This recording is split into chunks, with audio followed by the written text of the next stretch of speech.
ready to Happy go. Monday, Everybody's on everyone. Happy fire. Monday to you and you and you and you and you. Welcome to the Melanated Way. I'm Linda Antwi with April Holloway.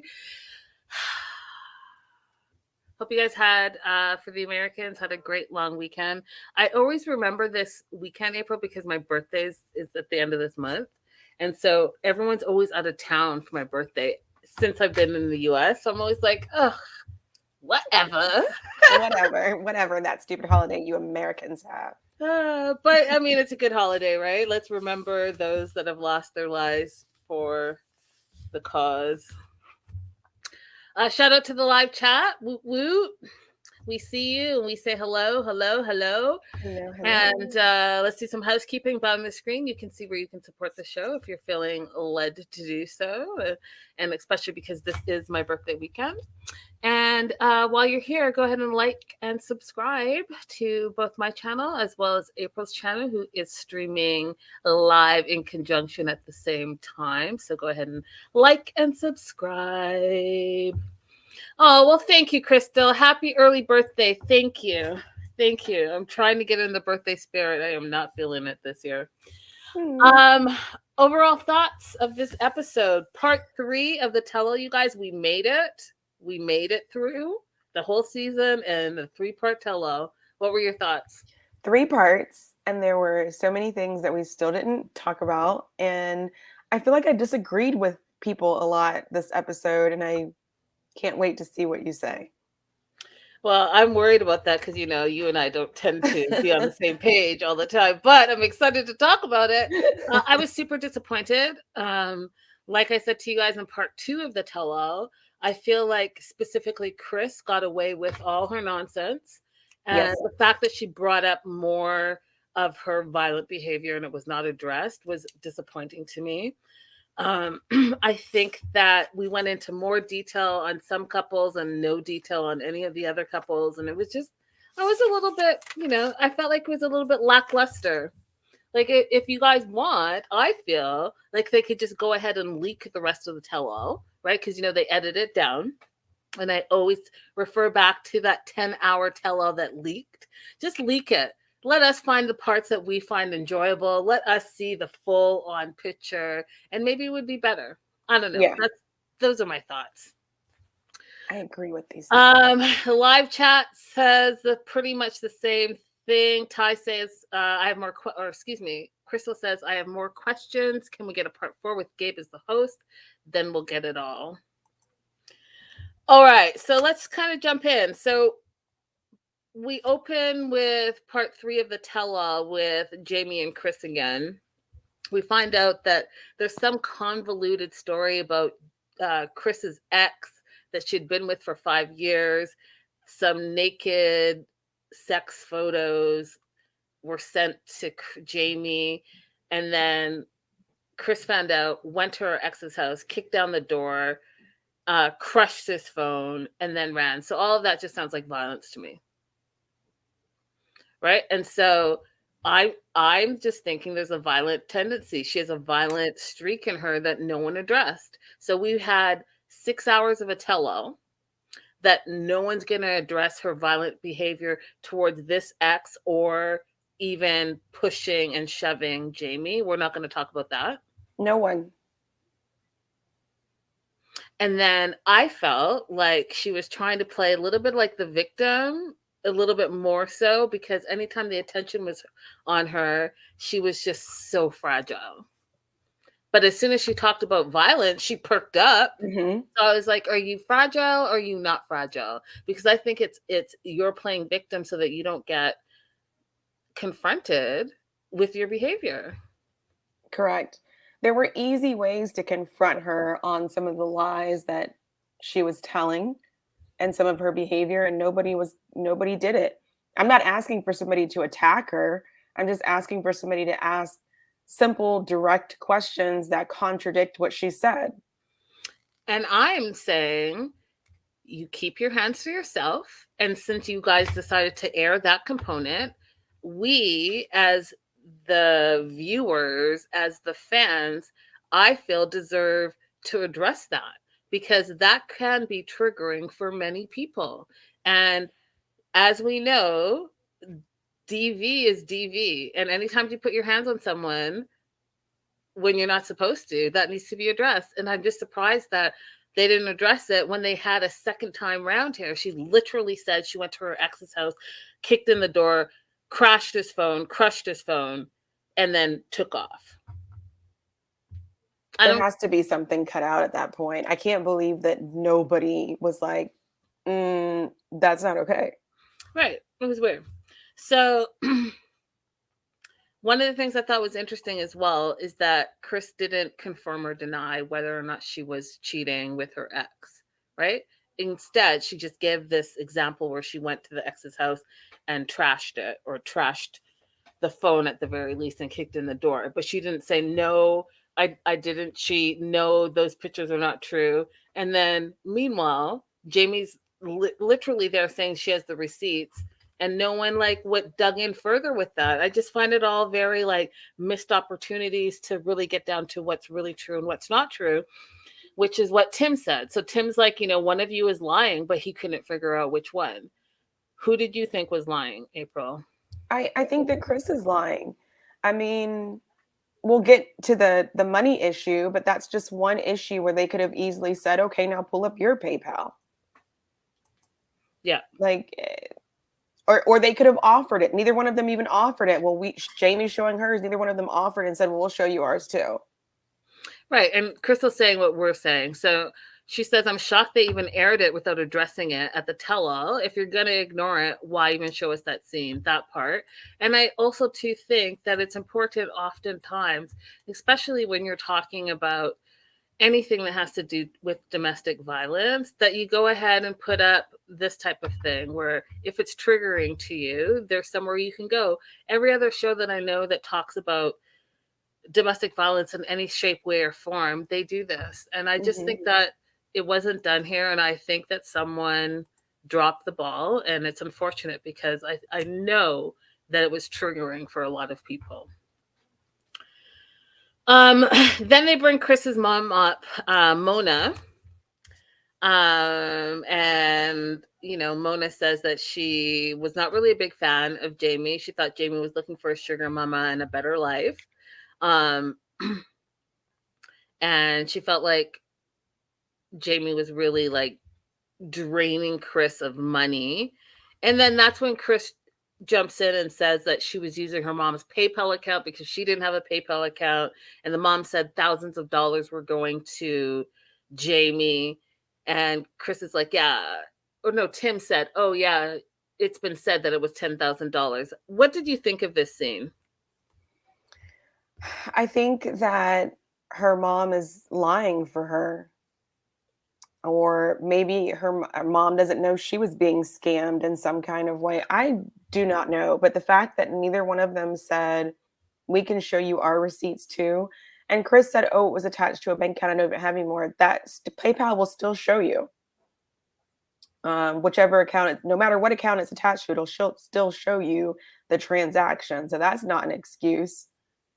And it doesn't match with, okay, either my mom is sending it from her account because I don't have my account anymore.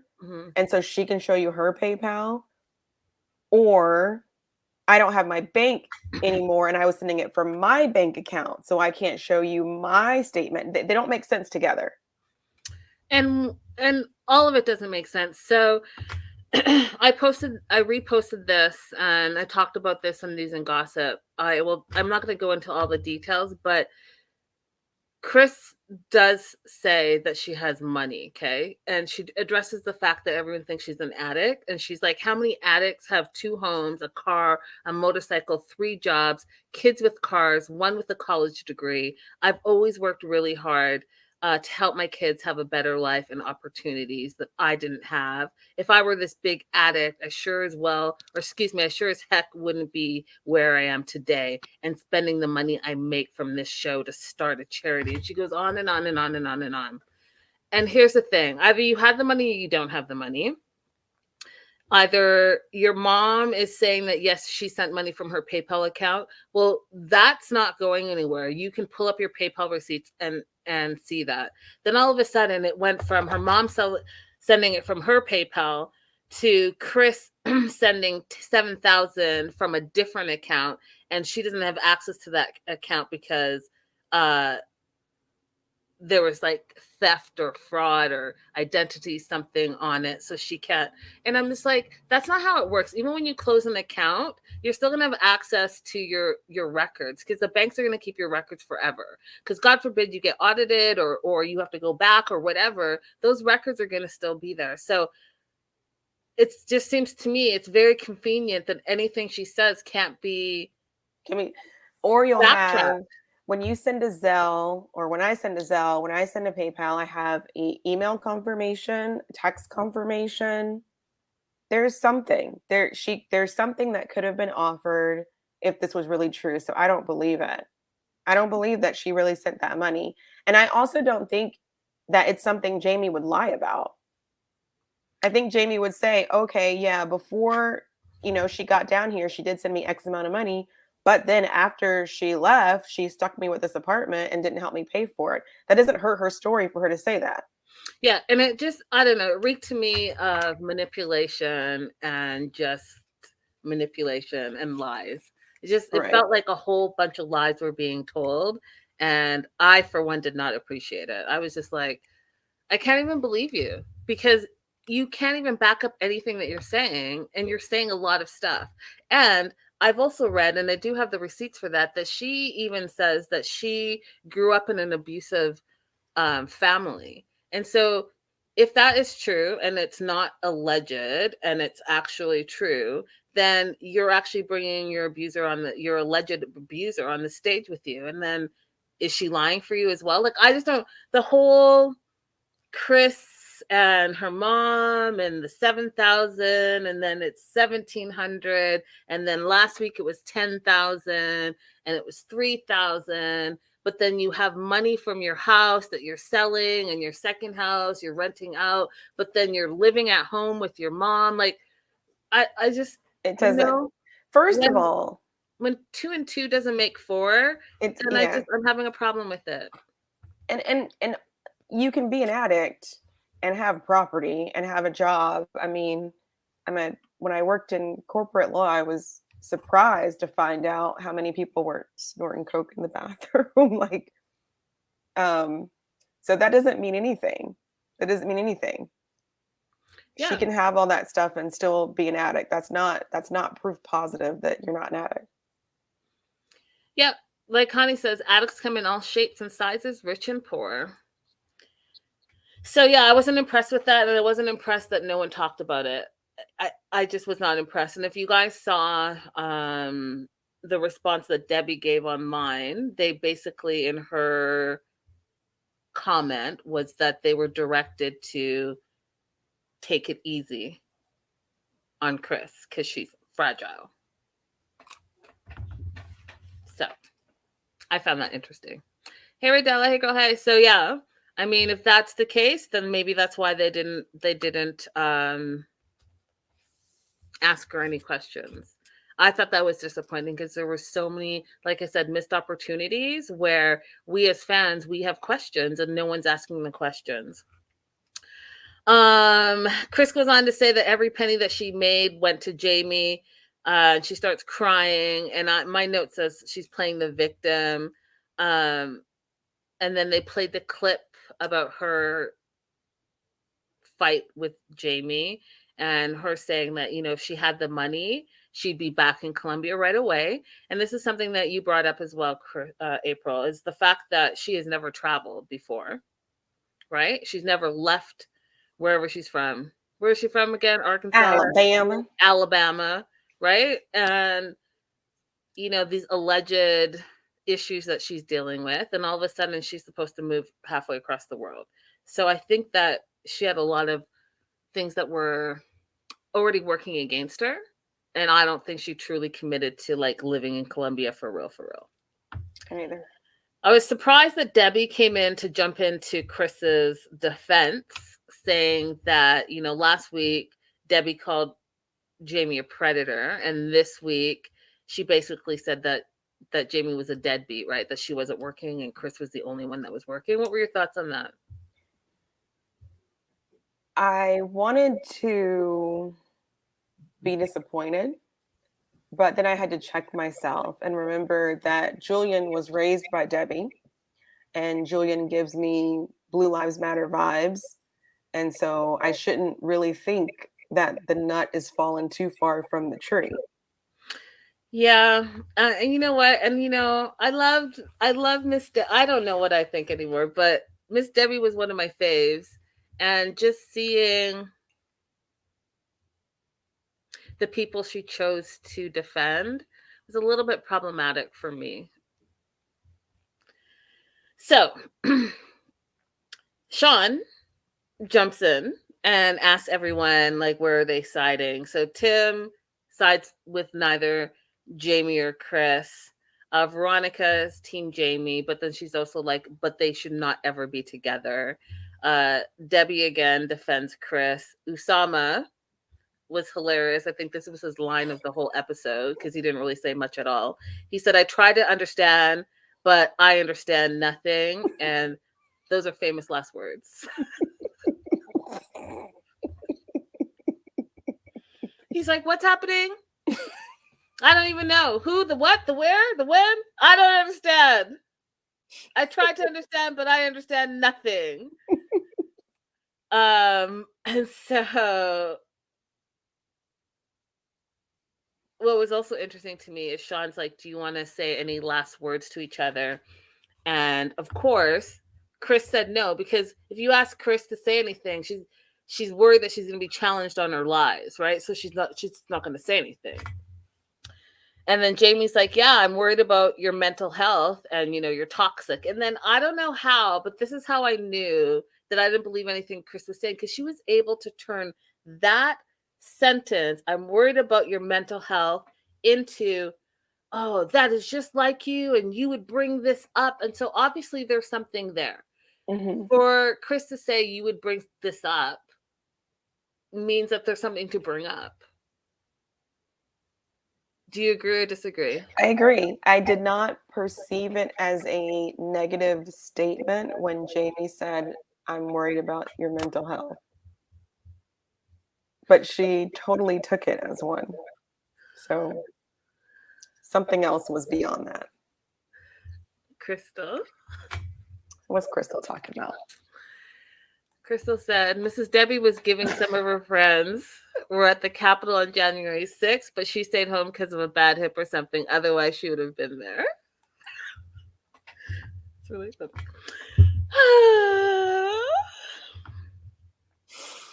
Now, at the end, if you guys have been watching 90 Days for some time, then you know that Tim had a relationship with a woman named Jennifer from Colombia.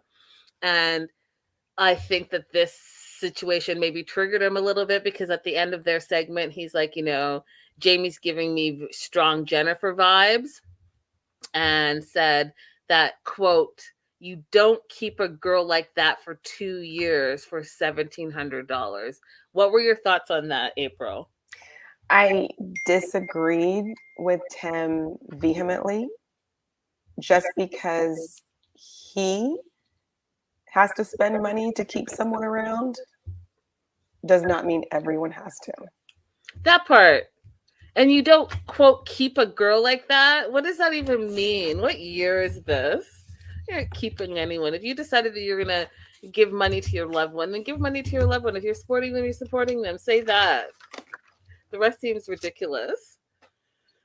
All right. Moving on. Do we have anything else to say about Jamie and Chris, besides the fact that we were disappointed in their segment? I'm sorry. April? Can you hear me? Yeah.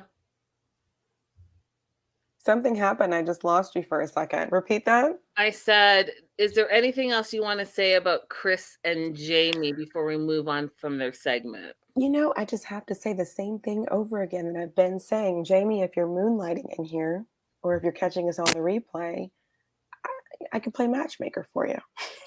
You have been saying that since the beginning of the season. She hasn't been in our live for a couple of weeks now, so hopefully we'll catch up with her. Moving on to Nicole, Mahmoud, and the brother Ahmed. Thoughts on their segment? I was frustrated with the fact that they were being so unserious. That's it? Yeah. Okay. My thoughts on their segment was I thought that it was interesting how quickly Mahmoud changed as soon as his brother came in, and everyone felt it. Everyone was like, oh, he's on his best behavior now because his brother's there. And I found it interesting that last week he was screaming up and down how Gabe was disrespecting his culture and his religion and making his country look bad. But then he didn't look at himself doing the same thing with his ranting and raving and cussing. And then all of a sudden his brother comes in and he literally was like a different person, on his best behavior, no temper tantrums, all the things. And so I thought that that was really concerning because, you know, he is coming to America and his brother will not be by his side. So what is that going to look like? So Ahmed, his brother, says that he feels like the relationship between Nicole and Mahmoud is going to take some time, and reminds Nicole that he's team Nicole. So anytime Mahmoud is going to act up, she can just come to him for help with the relationship. And I thought that that was really a nice gesture and a nice thing to say. But I also think too that, you know, you can't always have a third person in your relationship. You're going to have to at some point be able to communicate with your significant other. If that's your spouse and you can't sit down and have a conversation and you can't communicate with your spouse without a third party, that's saying a lot about your relationship, in my opinion. It is. And it's not good. You're not supposed to need to triangulate somebody else into the relationship in that way. Absolutely. And so the other thing that jumped out to me so glaringly, you guys, was, so Ahmed says all this stuff. He says, yeah, I'm here and I'm here to support Nicole and, you know, I'll do whatever I have to do for their relationship. And then it was silent. And it was so, I guess, I don't know, the journalist and host in me was like, what is happening here? But Sean didn't respond. Instead, she went straight to her teleprompter. And it was like so awkward. So this dude is literally saying like he's the third person in the relationship, and you don't even address it. You're just basically like, and we're going straight to commercial. I think we need a break. I was like, wait, what? You're just not everything that he just said. You brought him on the show, so you're not going to even address what he had to say. Just back to teleprompter. It was weird. Yeah. At this point, I started feeling like Sean was not happy with the setup or something. Something's not going well here. Maybe she doesn't like Veronica and Tim coming out. Something just felt really weird. I agree with you, and I got that same vibe. So maybe she didn't agree with the fact that they were bringing Tim and Veronica in, and they did last 90-Day Tell All. They brought in Tim and Kenny. So maybe she's feeling that that's taking away from whatever she's doing as a host. But I also thought it was distracting how they would bring them from backstage on stage and then take them off and then bring them back on. I'm like, if you're going to have them, just have them there. What's the point of us hearing from them, whether they're on stage or backstage? It seemed weird. And you keep introducing them like, we already know. We've been invested. This is part 3. We know that they're there. So just like keep them out front. You obviously wanted them for their opinions. So just keep them up front so I don't have to keep thinking like what's happening here. It was a very weird setup, in my opinion. So the back and forth was so that they're not in like a host position, like as if they're Sean, like to create some kind of distinction, but it was really weird. Right. And so the thing is, I understand that, but then I got to tell you, 6 hours into this, because that's how much time we've all invested, you're going to be the host, be the host. And this is a messy show. So you're going to have to jump in the mud and get messy with them. I'm sorry, not sorry. Do you know what I mean? This is not like friggin' Oprah who's sitting down and, you know, wants to have some diplomacy in her conversations because that's her brand. This is friggin' 90-Day Fiance. Okay? First and foremost. It's a reality TV show. Second of all, right? A lot of people have talked about Andy and the Bravo network and how messy he is. Well, he has to be messy because guess what? The Real Housewives are messy. Same thing with 90 Day Fiance. They're messy. Mm-hmm. They give you the opportunity to ask the questions. The questions need to be asked because guess what? As fans, we've invested our time and our energy in this, and we want to know. Don't string us along. You show someone push someone, and then you don't talk about it. You see that someone has literally said that they've changed their religion within 2 days and married that person within a week, and then all of a sudden decides that she's not into it and has all these problems, but you're not going to address that with her. You're going to instead attack the person that his whole life he's been born and raised this way. Like, I don't know. I feel like there's a lot of missed opportunities with the tell-all because the questions never get asked that we want to ask. And I know we had Gabe who was back for some questions this part 3, but still his questions, in my opinion, were jaded to his own personal take, which, you know, that's his opinion. I get it, but still. So they show a clip of Mahmoud and Nicole's fight, and how Mahmoud is like, we can either go home and talk or we can get a divorce. I still think that is like quite the extreme. You're having a spat with your significant other and they're like, okay, so are we going to go home and talk about this or are we getting divorced?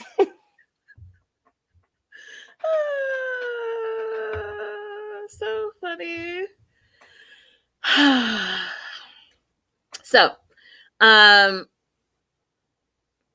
what I thought was interesting, would love to get your point of view on this as well, April, is that in all of that, Nicole still feels like they've taken steps forward in their relationship. And she's like, you know, for example, look what I'm wearing. And I was like, but you've never seen you guys communicate. You guys just stopped talking about your issues. That doesn't mean you've moved forward. It just means that you've stopped talking about your issues. And I can't really give you like 100% kudos for wearing what you want because your husband's halfway across the world. So what could he really do about it? Yeah. Also, he sat there and said he's going to continue asking her to change her wardrobe. Yeah. So I don't see what forward motion she feels has been made. Granted, we don't see the entire relationship, but I don't see what advancements have occurred. Facts. So in all of this, I saw also that Danielle felt triggered by what was going on. And I got to tell you guys, I finally get it. Because when we get to their segment, I finally get why she was triggered. Because I wasn't really understanding why she was feeling triggered by Mahmoud and Nicole's relationship. But I finally got it. And we're going to talk about that shortly. Because I always say to you that, and I'm not saying that this is what's happening in her relationship, but manipulation and abuse comes in a lot of forms, and it's not just physical. It can be financial, it can be emotional, and all of those things. So we're going to talk about that shortly. Okay. So then we find out that Mahmoud was chatting online with what they say at least one woman, and it was very convoluted. Like, again, missed opportunity. Like, dude is texting with another woman. Apparently this woman is in China, but he's about to buy some TVs from her. But then he's asking her how she is, how she's doing, how old she is she back at the hotel?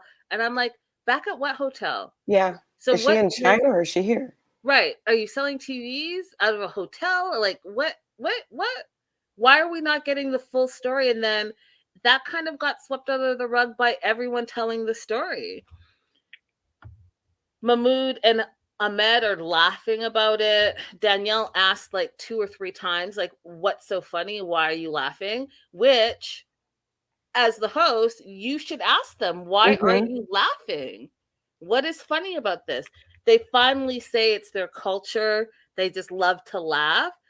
But they weren't even confronted on that. Well, what's funny about this? Explain in your culture, why would this be funny? So that we all can understand you.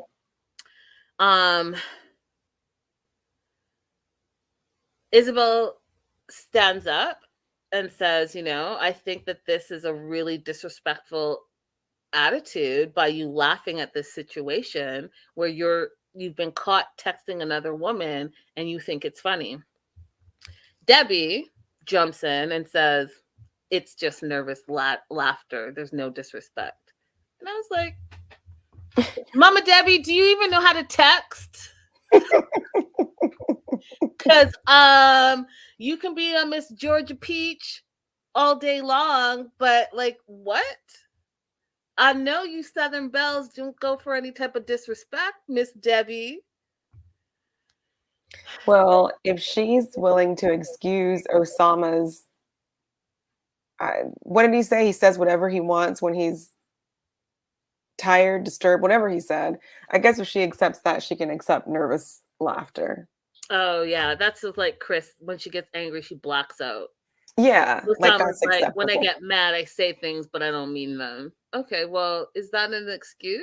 That's not acceptable. Not at all. So then they ask, if the tables were turned, right? And Nicole was found to be texting with another man, Mahmoud, what would you think? How would you feel? And obviously he's like, he wouldn't be happy about it.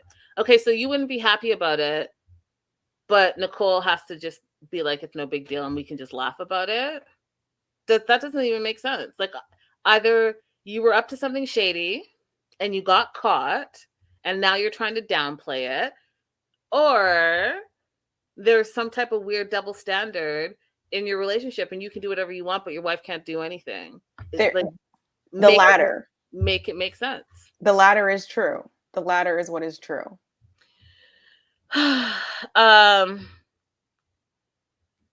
Then Gabe jumps in, and Gabe calls Mahmoud scummy and says, in the words of my wife, Isabel, Mahmoud is everything in a man I'd never want. Everything in a man I would never want. That, to me, was an opportunity to go to Isabel and say, what did you mean by that? What things about Mahmoud don't you like? Because the other flip side of this, April, is that I feel like because we don't explore other cultures and religions in depth on this show, there's a lot of things that people who don't know anything about the culture or the religion are coming to like different conclusions. And so it's unfortunate to me that we didn't have the opportunity to ask the same questions so that we can not only learn more, but we can have more informed comments so that it's not just so ridiculous. Right. Do you know what I mean? Like, I just feel like there's such missed opportunities here all the time. And since we're watching, we might as well learn some things. And then we can, for those people who have misconceived notions about whatever it is the topic is, whether it's Islam or Egypt or faith, whatever it is, if you're not really immersed in it, just like how I didn't know a lot about the transgender community, but guess what? I'm trying to learn. Same thing. If I don't know about these things and I'm not immersed in it, then maybe I have preconceived notions about certain things, or I've heard something and I've carried it with me throughout my whole life, and no one's there to like correct if I'm not actually taking extra steps to learn on my own. It's unfortunate. Right. It really is. His word choice was weird to me. Scummy to me is more like somebody who's actually running like a physical scam to scam somebody out of money or something. I would have said that he is inflexible or difficult to understand, because I want somebody to ask him, why do you continue to say that you're willing to compromise and willing to negotiate when you very clearly do not want her to show any part of her body? What's the point in saying those two different things? I also want somebody to ask him, is it important for you that she covers up because of the religion, or is it important to you because you don't want other men to see her? Because you keep saying because you don't want other men to see her, not because of the religion. Good point. My counterpoint to that, April, would be I also would want them to talk to Nicole about her decision to completely to convert to a religion and faith that she knew nothing about, and then deciding on the flip side, after she's already married into such religion and marry someone who's clearly more on the extreme end of that said religion, why is she not being questioned? I understand it's a free country and you can do what you want and you can change your mind. I get that. But you also made a lifelong commitment to someone who you know that's exactly who he is. That's exactly who he presented. And you agreed and said that you would cover up and that you would wear a hijab and all the things. And then you changed your mind. Yeah. And now, not only did you change your mind, you're like, hey, I want to move to America and I want to live in Los Angeles and I want to be who I am. And literally said, that she doesn't care. She's going to be, she says she's not Orthodox and that this is a Muslim woman speaking. She doesn't give a fuck. She said on national TV, as an alleged Muslim woman, there's more than one way of being Muslim. End of quote. So if there's more than one way of being Muslim, I'm going to need Nicole to explain her version of what being Muslim is like. And again, that was not explored and that was not asked of her. Yeah. And so for me being an outside person, I don't know if that's true. Is there more than one way of being a Muslim? Do you get to pick and choose? Because I know in all, and it's not just in Muslim faith, in a lot of faiths, where you get to pick and choose what works for your life. And if that's the case, then that makes sense to me, right? Like some people say, I don't know. Some people say like you can't drink, you can't smoke, you can't do this and this faith. And some people still do those things, but still believe what they believe. So I'm just saying, like, I would have liked to question Nicole just as much as Mahmoud. Yeah, an easy follow-up would have been, well, what practices do you have in place in your daily life as far as what you believe is Islamic or makes you a Muslim woman? I would want to know. Agreed. If that's a fair question. Yeah.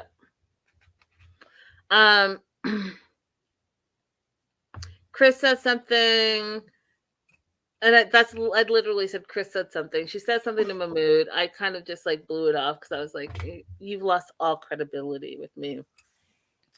Danielle tells him not to be an a-hole. And this is what I said last week, and I feel like it came up a little bit this week as well. I think that there's some type of weird animosity between Debbie and Danielle, because as soon as Danielle said to Mahmoud, hey, don't be an a-hole, Debbie's like, you are being judgmental. And I was like, are you team Mahmoud, team not Danielle? Like, what's happening here? Whatever it is, it's starting to show that you're not really a fan of hers.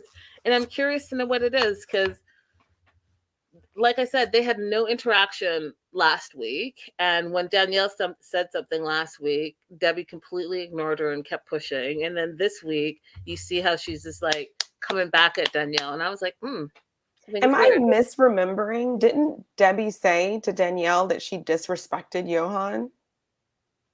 Did Debbie say to Danielle? Yeah, she did say that. We're not there yet, but yeah, she did say that. Oh, no. I mean earlier. Like, is this what they have some animosity from earlier? This happened? No. Oh, I'm misremembering that. I know that happened in this episode. It might have happened last episode too. I don't remember.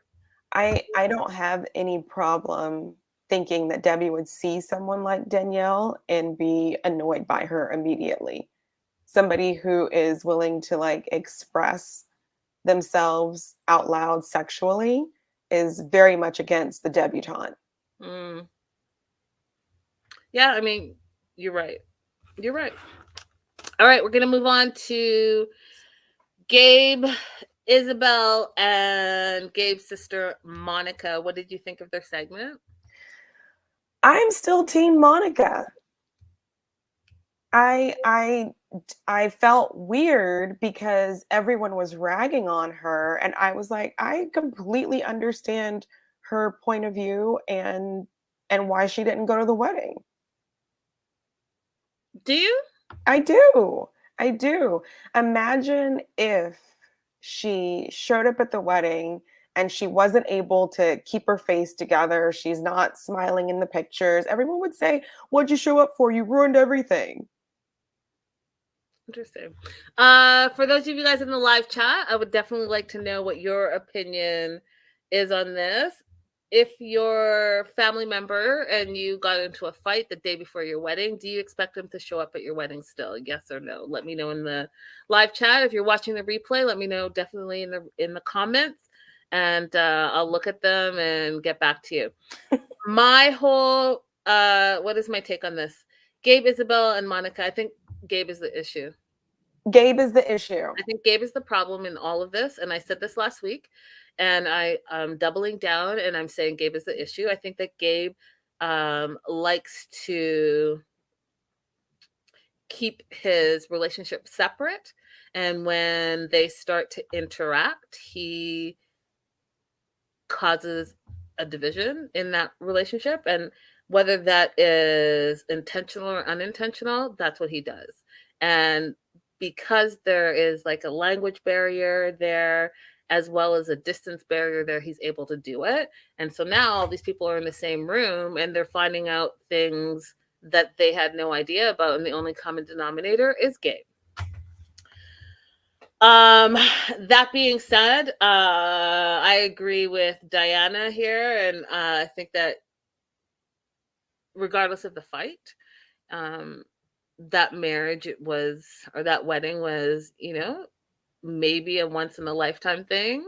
And if that's the case, then his musketeer, remember, it's supposed to be him, his mom, and his sister, the three musketeers, so close. And it even did look like they were close in part 3, where she was crying and all the things, and he came over to talk to her, all the things. I don't think that a fight should have precluded her from going to the wedding. I don't think it was the fight. The way she described it was she gets up to get ready and she couldn't stop crying. To me, it was, if I show up, am I going to be a distraction to the wedding? Am I going to be able to enjoy it? Will other people be able to enjoy it? It kind of reminds me of, I had something happen in my life that was really, really sad just before a friend's wedding. And I decided not to go because I felt like it'll be a drag for anybody to be around me because I won't be able to pretend I'm okay. And if she's that kind of person like I am, where you can't pretend you're okay, or you don't know when you might burst into tears, and you don't want to ruin somebody else's event, it's better to me not to go. I hear you. That's his sister, though. It wasn't his friend, wasn't his cousin, wasn't his, So you could really like go through, you could have a fight with somebody and be super emotionally upset by it and still go and smile in their pictures and pretend to be happy. You'd be able to do that? I'm not saying that, April. I'm saying that if my brother was getting married and I had a fight with him the day before, yes, I would suck it up. I might not be in all the pictures, but I'll be in the back of the chapel or wherever they're having their wedding, sitting and experiencing that. Because guess what? For her lifetime, she's going to remember that she didn't go to her brother's wedding. So I would go. If it was a friend, maybe I would have a different thought. But that's my brother. My brother, my sister, whoever, that is my family, my immediate family. So yeah, I would suck up a stupid fight about him saying that she basically is the problem and why none of his relationships worked out. Yeah, I'd suck it up. Wow. But that's just me. I mean, even if I wanted to, I don't think that I could. I don't think I could. I think I'd be such an egg to be around. Okay. So Monica said that Gabe told her that she was the reason all of his past relationships failed.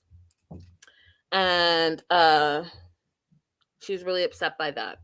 And she came in looking beautiful. She's gorgeous, by the way, looking beautiful. Monica, first thing she said was, you know what? I miss you. We haven't talked in forever.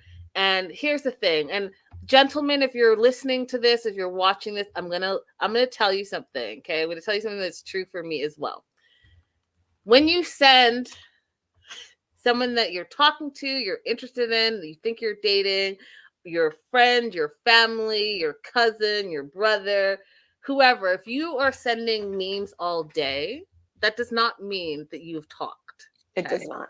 It does not. So in Gabe's mind, him sending memes to his sister on a regular means that they talk every day. In Monica's mind, it means that we haven't talked in forever. Yeah, you're sending memes all day. That doesn't mean we've talked. And so I implore you, because I know that there are more people that think like Gabe, where you think that because you sent a meme, that means you've had some type of one-on-one interaction with someone that is important to you. That is not the case. And I'm going to go on and say that there's someone that I know personally that says memes is his love language. And I'm going to tell you guys that that's a cop-out. It's a cop-out. It's the lazy person's way of keeping in touch with you. And especially in Gabe's situation, in my opinion, that's part of the reason why he has some communication issues in his entire family.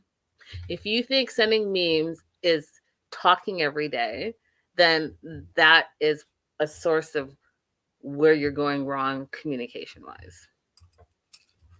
Here's an easy phrase. If you find yourself in this situation, just tell the other person, are you ready to have a hard conversation? Just break the ice. And then I was irritated by Gabe as well here, because Gabe says to Sean that he didn't know why Monica didn't come to the wedding. And I was like, what? Your sister is literally telling you why she didn't come, and you're saying you don't know why? She just randomly woke up in the morning and said, I'm not coming? Come on. So then they play a clip of Monica saying that Gabe's type is usually like a needy type, a jealous type, and a stupid type. And then they have this debacle, right? They have this fight. And the fight is about Monica. And Gabe saying that the common denominator in all of his failed relationships is Monica, right? So that hurt her feelings. She was very upset. She was crying, and she explained how she woke up in the morning, she went and got her hair did, and she was still crying. She took a shower, she was still crying, and her feelings were hurt, and that's why she didn't go to the wedding. And I understand that, and I still think that she should have gone. Suck up your feelings, because the wedding day is not about you, it's about your brother. And you could deal with your feelings and what he said to you after the wedding, the day after the wedding, a week after the wedding, whatever. But guaranteed, from someone who has lost a sibling, you're never going to get that moment back. And when the time comes, God forbid, that you lose your sibling, you're going to be kicking yourself in that moment. And the memories that you bring up, that's going to be a memory that's going to be hurtful for you. That's what I'll have to say. Do you want to add anything to that, April? No. Gabe goes on to say that, you know what? He would never have missed Monica's wedding if it was her wedding. He could get shot in the face, his legs could be broken, and he still would have come. Sean's like, well, to Monica, do you regret it? And she says, obviously, I would have loved to go. And Gabe comes over to her side to kind of support his sister. And she just turns to her brother and says, you know, I want to know that you just don't think that of me, that you don't think that I'm the problem in all of your relationships. And then we get deeper into what this fight was about. And again, it was about, in my opinion, it was not something that you just not attend a wedding for. So they're out partying. They're at a bar. They're at a club, whatever, to 2:30 in the morning. Monica says, hey, you know, I have my hair appointment at 8 a.m. Can you like drop me off? And she said it was like 8 minutes down the road. But Gabe, because he can't multitask his relationships, was like, no, Isabel's here. And because she just got here, it's going to cause a problem in my relationship. So she said, Monica's like, well, if you taking me home is going to cause a problem in your relationship, then there's a problem in your relationship. I agree. But also, I think Gabe was putting more on it than need be. I don't think Isabel was going to be mad. I think she would have understood, because guess what? It's her wedding day the next day as well. Every woman knows about, listen, my hair appointment is my hair appointment is my hair appointment. I want to go ahead and get my hair did for the wedding. So I don't think it was going to be an issue. But because Gabe had an issue with it, he probably didn't want to leave the club, because he probably was like worried that Isabel thought that he was leaving the club, all the things. He made it about his sister when really it was about himself. And that's the part that I was not impressed with. Meanwhile, he's out partying until 2:30 and has yet to help with anything for the wedding. Right. That part. So we also learned that beautiful green dress that Monica was wearing at the Tell All was her actual, indeed, wedding dress that she didn't get to wear because she didn't go to her brother's wedding. And then we find out from Isabel that not only did Isabel want her to be a bridesmaid, and that the mom made a dress and the wedding scheme was pink and all the things, she had no idea. Gabe never told her. Gabe claims that he didn't know. You didn't know the theme of your own wedding, Gabe? You didn't know that your wife wanted your sister to be a part of the wedding party, Gabe? I just find that hard to believe. So you just showed up at your wedding and you had no idea what was going on. And I get that he did go back for the month, right? And that she did all the planning. But I know you guys had to have talked about it a little bit. Yeah. There had to be some type of communication. You would think. So again, that's why I'm blaming Gabe, because you are the person that's between your wife and your sister. And you didn't tell your sister anything. Your sister thought that her role in the wedding was walking you down the aisle with your mom. So y'all didn't talk about that? Your sister's like, I had no idea. I hope I was doing something. But she didn't know even the day before your wedding? That doesn't make sense to me. And then I was like, then the mom made a dress for her to be in the wedding. But how do you make a dress for someone if you don't know their measurements? How does that work? You probably made it adjustable. I don't know. I just find it hard to believe. And I blame Gabe. I blame Gabe too, but I do think it's possible that mom had a dress that had like an adjustable band in it, or that she would have made some alterations day of. That part doesn't concern me. I think that's possible. I think the part that was more concerning is that Isabel and Monica were face to face at different times, and it didn't come up at that point. Yeah. But I too, like, there was no, this is what my bridesmaids are doing at this time or that time. Do you want to join in with us? There was none of that. Yeah. I don't know. I don't know. I blame Gabe. That's all I know. I blame Gabe because I feel like he's the person that would have been relaying those type of messages, especially because there was that language barrier between Monica and Isabel. But I could be wrong. Monica starts crying. My note says that Gabe is the problem. Tim even agrees. Tim's like, you know what? Gabe is the one that should have been more communicative in this whole situation. We find out that Isabel is working on a visa, which is right up your alley, April, and that they are planning a U.S. wedding. So maybe Monica will have the opportunity to wear the dress that Isabel's mom made for her. Yeah. In wedding part 2. Now, how does that work? Do you want to talk about that a little bit, or do you want to move on?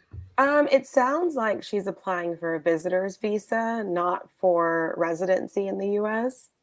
And she can probably get a visitor's visa. Some if you're in this situation, you're living with your spouse outside of the country and you want them to have an opportunity to visit the US, they have to show all the normal things, financial means to take care of themselves while they're here as a tourist.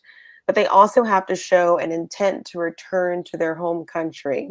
So if they're showing that they have stable employment, show that they have property, show family connections.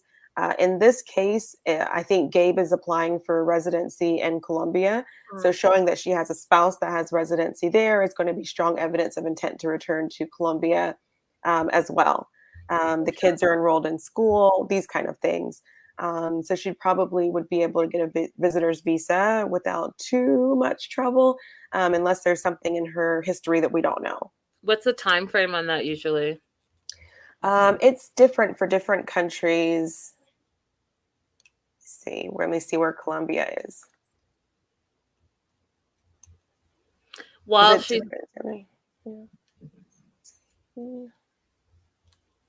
it's between 6 and 8 months to get an interview in Colombia. Just to get your visitor's visa? Mm-hmm. Wow. We still have COVID delays in some countries, and Colombia is dealing with 2 different countries processing. They're doing all applications for Venezuela as well. Oh, wow. Well, you guys heard it here first. 6 to 8 months. So maybe we'll see Isabel towards the end of the year, beginning of next year. And I have a little theory on that, because if you guys watch the outtakes at the very end, Gabe let something slip that I know that the producer was like, don't say that. And he flipped it around. So we'll talk about that shortly. I thought it was also funny, not funny, but interesting, because I was really just paying attention to how Sean was hosting this. And did you notice, April, that she wished them well via the teleprompter? So instead of looking at Gabe and Isabel on the screen and saying, I wish you guys all the best in all your future endeavors, she was like this. And if you guys don't know what a teleprompter is, it's like having your cue cards in front of you and it scrolls as you read it. So she was to teleprompter. She said, and I wish you guys all the best. I was like, who are you wishing the best? Us, the viewers? Or those two, the couple? Because you're looking at the screen. It was like fascinating to me. So yeah, that was Gabe, Isabel, and Monica. I definitely feel like we could have talked more about them, but here we are. We go back to Jen. Excuse me. And Jen is irritated and upset. Now, I was confused, because I was like, what is she upset about? She was sitting on the panel for how long now? And I guess it just hit her. And that's what she said. A tidal wave of emotion just hit her. And so now she's irritated and upset with Rishi's mom again. And I really do want to talk about this, because I know that it's a thing. It's a thing. And I'm trying to wrap my mind around it. But okay, so she's really upset that Rishi's mom thinks she's too old. That's her thing, right? Too old for you. And she says, she calls Rishi and she says that his mom should shut the fuck up, which I thought was super disrespectful. What you're not about to do is call me and tell me that my mom should shut the fuck up. Like, that's not happening. I don't care who you are. I don't care if we're friends or not friends. You're lovers or not lovers. That's what you're not about to do. You're not about to disrespect my mother, regardless of how mad you are. However, that's what she does. And she says that Rishi's mom is not nice, and that she kept repeating it. So obviously this is something that triggers Jen. So Jen has an age thing, right? So I feel, and this is a conversation that I've had before. So, women are always thought to be you're in your primes, in your 20s. And then as you get older, your 30s, your 40s, your 50s, you're considered in Western society to be like less sexual, less attractive, less like beautiful and what's the word I'm thinking of? Like less valuable. Pardon? Valuable. Valuable, all the things, right? And so I feel like Jen is struggling with that a little bit, and because she has a woman who's, you know, maybe just a little bit older than her, but has a family and is settled and all of that stuff, that she is struggling with that, right? So I think it touched a nerve for her, and it touched a nerve because the mom said, basically, you're perfect in all ways, but you're just too old. Mm-hmm. And, you know, Jen talked about how she's never been in love before, even though she's been married before. She's never felt that love. And she really does feel that love for Rishi. And maybe she's thinking that she's getting older and she's not going to have the opportunity to have the love that she is obviously seeking. And so when she calls Rishi and says all this stuff, the first thing that I thought was interesting is that she FaceTimes him and says, hey, and he says, yo. I was like, what? Yo, you don't. Anyways, that's a me thing. Like, my man is not about to be, hey, yo, not even yo, baby, just yo. Stop it. She says for a second time, F your mom, thinking I'm too old. It was very hurtful.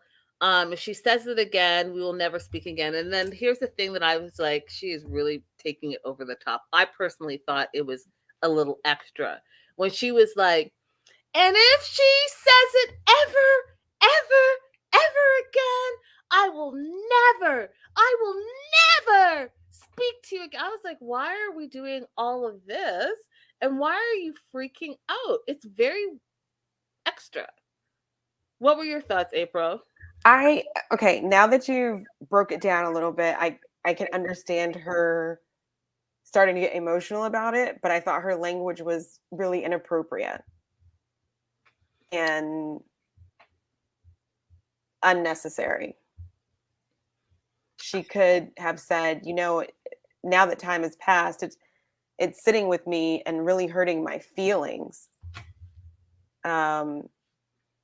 What your mom said about my age, and I would just like some reassurance from you that you don't feel that way. Yeah, I mean, yeah. I'm going to go with Crystal. It was too extra. It made me think they are actually cool in real life and she's a bad actress. Oh, maybe.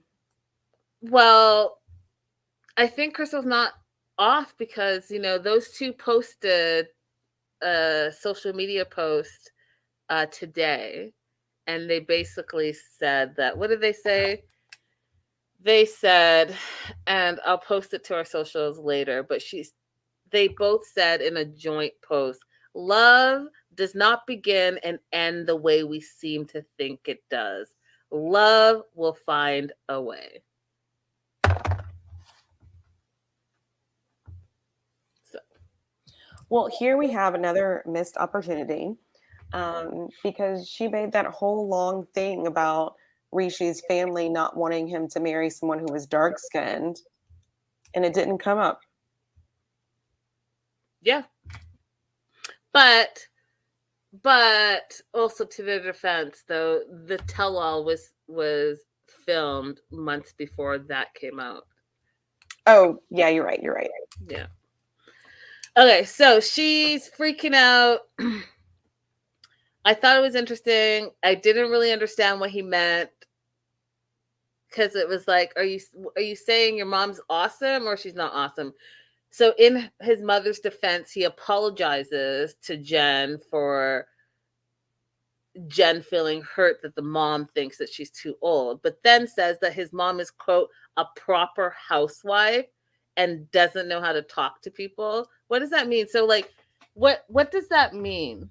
I needed someone to explain that, because I'm still, in my mind, I thought, oh, he was saying that his mom is a proper housewife. But what is a proper housewife?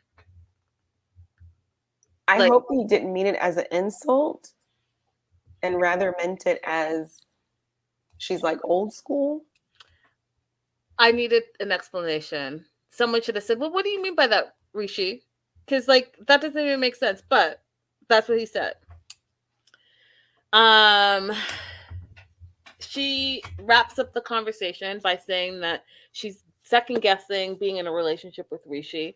I'm confused because up until part 2 of the tell all, you guys were broken up. So you were broken up, then you saw him at a wedding again, you guys hooked up, but then you said you guys weren't together. He thinks that you guys are fiance and fiance, but you were like, no. So like, what is it? He says you're fiance and fiance, so now you're fiance and fiance, and then part 3, now you're back in a full-on relationship.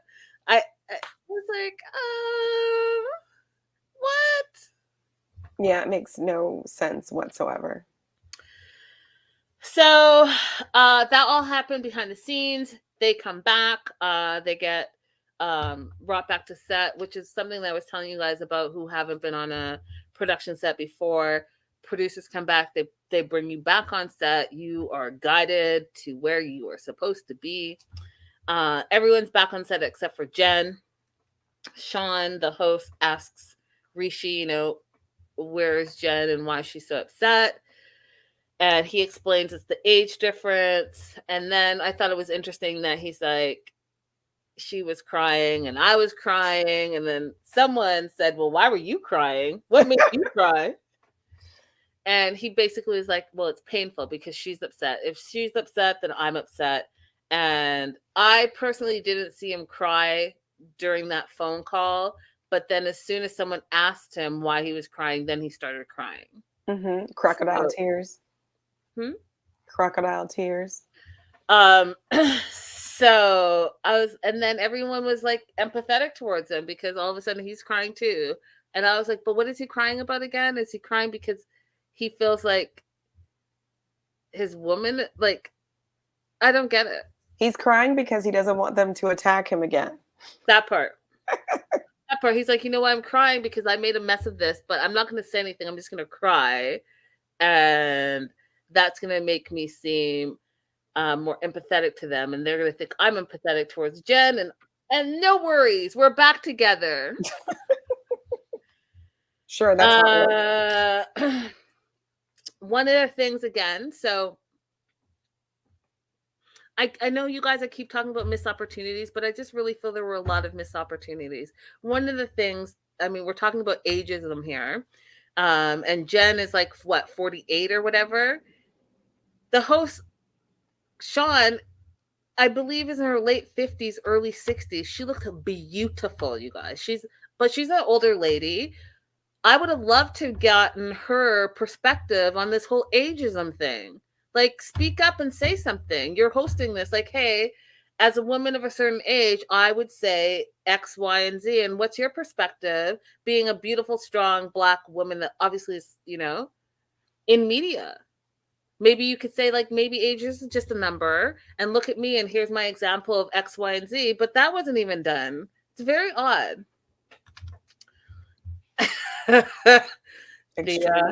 Thea said Rishi summoned that one crocodile tear the whole season.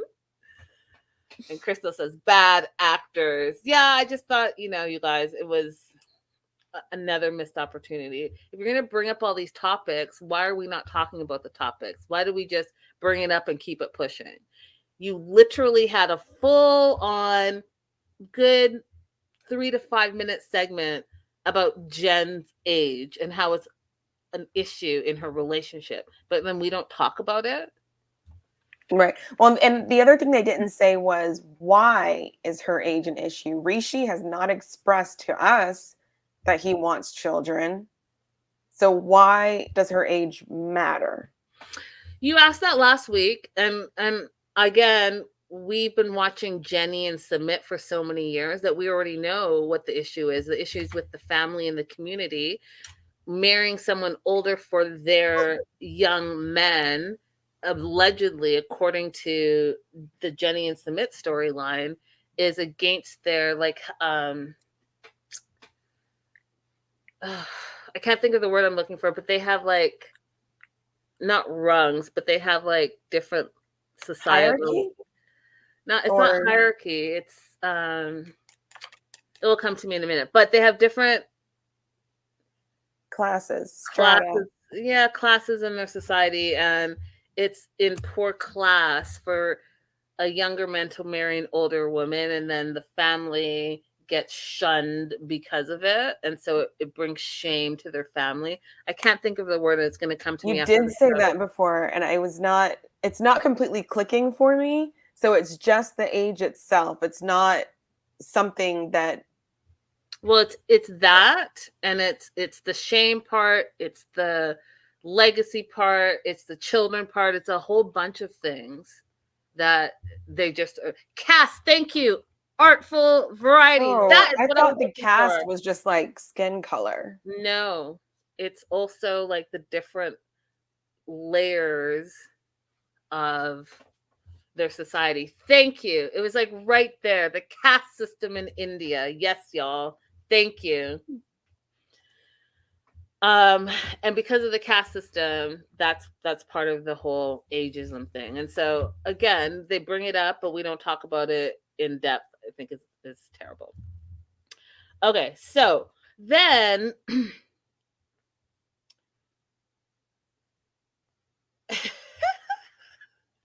they're backstage, and Gabe, who is, host 2.0, is right up in Jen's business. He's like, so what's going to happen? Like, what's up? Gabe is like the most busybody out of all the cast members. That's what I learned over the tell. He's up in everyone's business. He's the one that's like the gossip king out there. So Jen's like, you know what? I don't know. I'm not sure how we're going to be moving forward. And then Jen says, I may or may not have been given my number to someone's son, which is obviously Debbie's son, Obviously. Julian, and how Debbie was trying to set up Julian with Jen, and said in part 1 of the tell-all that she saw that Jen was giving googly eyes to Julian in part 1. That all happened, you guys. That did all happen. And so we find out backstage that Jen was giving googly eyes, and she said that she thinks that here's what she likes about Julian. Takes care of his mom. She felt for him. She was vibing with him. He's age appropriate. Her words, he seems, quote, legit, and he has a career. I was like, She likes the fact that he's, from the United States like her as well. And so I'm curious to see if anything happens right there, because they're making it seem in present day, like today, May 29th, they're making it seem like they're still together, meaning Jen and Risha are still together. But then on the tell-all, you gave your number to someone else who's part of the show. So we'll see. But if those qualities are things that she wanted, she could have them. That what? If those were qualities she wanted, she could have them. With Julian? With anybody in the US. Like she's making it seem like, oh my God, Julian was presented to me and he's so unique and different. He's not. To me. I mean, he went on the tell-all and some of y'all lost your minds. My phone was blowing up with people commenting on how hot you guys thought he was. And really? A cop and Julian this. I was like, that is not what I saw. People found him attractive? Very much so. I mean, as soon as he came out and called Osama boy, I was like, Spidey senses. I mean, you and me both, but that is definitely not what the consensus was. This isn't the first time either, because I didn't like what's his name brother that everybody else liked. He was with Thais. Everybody was really into the brother John, and I didn't like him either. Oh, people were into John too? Sparkles? Yes. People were very, very into John, and I was like, he's xenophobic and Sparkles. That was just my favorite thing, though. Sparkles. I just no. Mm-mm. See, somebody right here said it. Julian's cute and sexy. Yeah, I mean, I was trying to find the post that I did so I could tell you there was like hundreds of comments. Hundreds. people were like, oh, he's hot, he's this, I want to be with him. Is he still single? Yeah, like all the things. He's like cop shaped. You could find a dozen cops that look just like him. All right, Francesca, we see where you stand. We see where you stand. Please, girl, please consider a firefighter.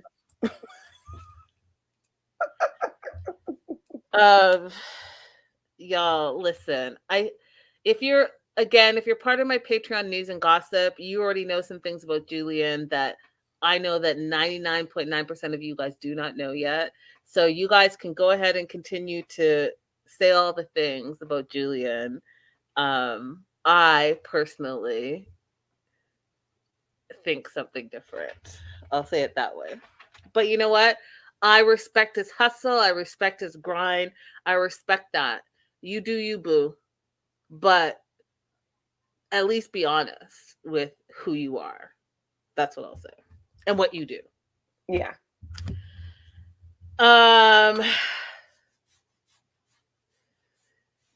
Moving on from that. So we're going to get into Danielle and Johan. Okay. Overall thoughts on Danielle and Johan. Oh, how crushing. How crushing to see the relationship that I thought from the beginning of the show could be really, really good to just have not panned out so well. That is a very diplomatic way to say it.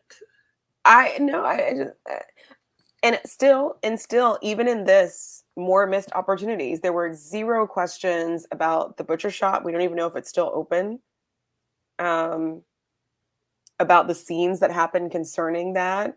There, so many, for this to have lasted for so long, there are still so many outstanding questions, but I'll stop now. Okay, well, I'll say this. I am shocked and appalled by Johan's behavior. Some of the things that he said to his wife, and it was all just not okay. It was all just not okay with me. And I think that Danielle definitely had a bad rap this season. Either it was a bad rap, bad edit. I know that she can come across very opinionated, and a lot of the fans don't like that. However, I do respect the fact that she stands on who she is. That all being said, this situation was the biggest shocker for me, and I am surprised that she still wants to work it out and be with her husband, because my husband couldn't tell me that as soon as the lease is up, this relationship is over. Like, that's what you're not about to say. Because guess what? Go ahead and finish that lease out. Bye. I'm already in New York. Figure it out. I don't need to come back to you in that lease. That part didn't surprise me, because whereas Mahmoud has always been like, you do this or we get divorced. She's never pulled the divorce thing. So I'm not surprised that she's still like, I'm going to try to work it out. I just couldn't. I couldn't because he was, you know what, you guys, this is what I feel. I feel Johan takes every single opportunity to humiliate his woman in public on TV that he can take. And I just don't think that that's a form of love. So what's the biggest issue? Danielle says their biggest issue is communication, and it manifests as money issues, as jealousy issues. And Johan agrees that communication and trust are both their issues. Sean's like, so do you not trust Danielle, or does Danielle not trust you? And he's like, it's a little bit of both. In my opinion, he completely has trust issues against Danielle. I think that he is harboring resentment towards his own wife because he wanted to come to America. And I think back to Miss Karen from the Family Chantel teaching us about Sankey Panky and those specific men who work at the resorts who literally look for older women that are American that will marry them and sponsor them to come to America so they can come to America because they think that they're going to have a better life in the United States of America, get their green card, work, send money back home to support all of their family. Like, that is the goal. And because she switched it up and didn't really tell him, I think he's harboring that resentment. And that resentment is panning out into many different things: lack of communication, the disrespect, the jealousy, the mean, rude things he says, the lack of appreciation for the things that she does, the money that she spends on him. He's milking it all because he thought that the trajectory of his life is going to be completely different, and he was going to be able to go to New York City and live his best life. And that's why he's also saying, when the lease is up, the relationship is over. And to prove my point even more, and I am jumping ahead, but I really need you guys to get this. When he literally says that a business, when you invest in a business and there's no progress and there's no movement forward, and your business talks bad to you or about you and doesn't want to help you or do anything for you, then you don't really want that business anymore. The simple fact, y'all, that he compared his marriage and his relationship to a business tells it all for me. It was always going to be a business transaction. And the business transaction was, hey, I'm going to marry you. And, I'm going to, for a lack of a better word, and don't come for me, YouTube, but eggplant you. I'll say it that way. I'm going to eggplant you, and she's going to be so eggplant that she is going to marry me and bring me to America. And because that didn't happen, he's got this like passive aggressive remorse and anger towards Danielle. And that's what I think is the case. Okay. So that being said, just like Ty's Way said, Johan didn't hold back. So biggest issue, communication and trust. Danielle tries to smooth that over by also saying that they're both very passionate people, and oftentimes they say things to each other, but they don't mean it. It comes from a place of passion. I mean, I can go into a whole tirade on that, you guys, but I mean, words can be equally as hurtful as anything else. So yeah, you're in the heat of the moment, but you still know the words are powerful. Just like how Jen says when she gets angry, she blacks out. That's something that, yes, you guys need to work on. If you're saying all these things in the heat of the moment and you don't mean them, then you need to figure out why you're doing that and where that's coming from. Yeah, that's not okay to take that out on other people. So they bring Tim and Veronica back out. My question was, again, why did you even make them go off stage since they're back? It's just distracting. Tim thinks that Danielle and Johan are a good couple. They just have some issues. Veronica agrees. They have communication issues, and they're both very headstrong. We flash back to the birthday, where he doesn't thank Danielle for putting this surprise birthday together and funding it and inviting all his family members. She starts crying, finds it heartbreaking still, and says it's the first time she saw how cold her husband could be, and he humiliated her in front of his whole family, and she can never get that back. Anytime she's with the family, she feels that humiliation. And I agree, because even the family said, are you not forgetting to thank someone? And he doesn't thank her. He's never thanked her. And instead, he gets mad. He gets re-mad at the tell-all, saying that Danielle disrespected him because she wanted to meet with her ex-boyfriend, who's now her friend. And I thought it was interesting because Tim agreed with Johan. He said, Danielle, what if it was you? And he brought his ex-girlfriend, and she's like, well, I'm a different breed. I'd be like, hey, come to my party. Let's get to know her. But Tim is like, it's viewed as a threat. And I thought it was interesting that he thought it was a threat. Do you want to add anything there, April? Well, first of all, Tim is ridiculous. Let's just start there. I mean, the idea that her having a friend is a threat, or bringing up the idea of having a friend is a threat, is ridiculous. But I also took some time to think about this, and I feel like I have a solution if you find yourself in this situation. Don't introduce the guy friend first.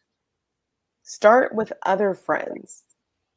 And then once the friend network has been introduced, then you can start bringing around ex-partners.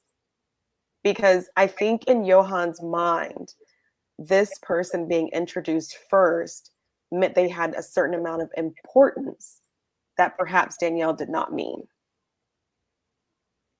I mean, okay, so I'm jumping ahead again, but I still have some issues with this whole who her friends can be and who her friends can't be. Like, we're going to talk about that shortly too, because I think that's a bunch of BS, personally. So Debbie jumps on the bandwagon and says it's insulting as well, right? You don't flaunt in front of your husband. What does she call them? Your ex fun bunnies. You don't flaunt them because it's disrespectful. And Johan starts clapping. And I was like, okay, wait, what? So, and I get it, because then I thought about it. Debbie's generation is just a completely different beast. Do you know what I mean, April? Like, just a completely different understanding of relationships and friendships.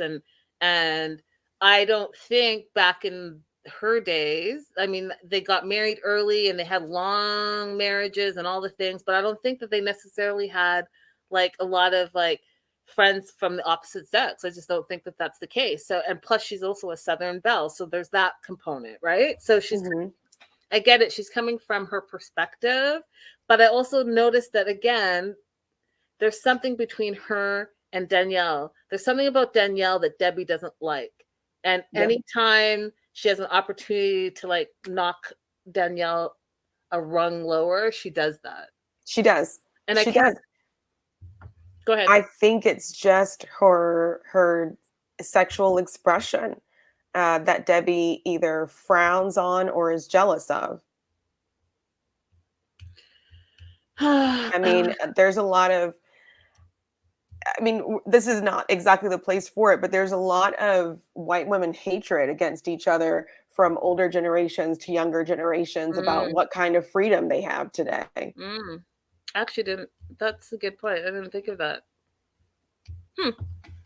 So I want to dig into that a little bit more as well. I think that the two of them, the tit for tat situation, although I noticed that Danielle doesn't really engage her, but I really want to dig into that a little bit more. I think Danielle's really good about that. She didn't engage Jen's friends when they came out and attacked her out of the blue either. Yeah, you're right. So Johan claps, and then did you guys notice that all Colombia? So they're all in Colombia and Dominican Republic. So all the Hispanics were like shaking their head when it came to Debbie talking about bringing your ex and the disrespect and the jealousy. I thought that was interesting because I was like, they all agree about this whole jealousy. It was Jamie and who did I say? All the Hispanics agree jealousy. Oh, Isabel and Jamie were both like, yeah. And so I would love to get into that cultural aspect of it as well, because, you know, Tim talked about it a little bit in part 2 of the Tell All. And I'm curious. So any of my Hispanic viewers and friends, I want to have this conversation. I want to talk about relationships and jealousy specifically, and the male-female dynamic. If you guys have any insight, definitely let me know in the comments. I want to have Latinos don't play like that. Celia says it's a cultural. What? It is cultural. A Panamanian. I know a lot of people here would feel the same. C. Cruz says I don't agree. I met 2 of my husband's exes. Yeah, I want to know what you guys think. If it's a cultural thing, if it's not a cultural thing, let's talk about it. Isabel goes on to say that